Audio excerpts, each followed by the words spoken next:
Yes, good morning mga boss.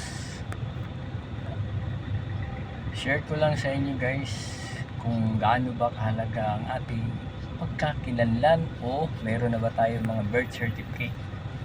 Ang birth certificate po, ito po ay nagpapatunay kung saan tayo pinanganak, sino ang mga magulang natin.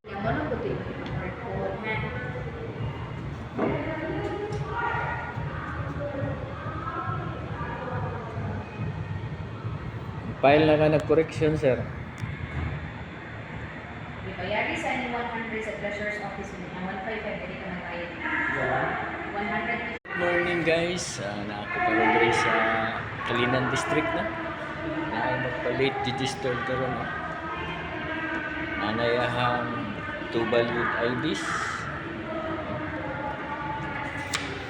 Yang national ID.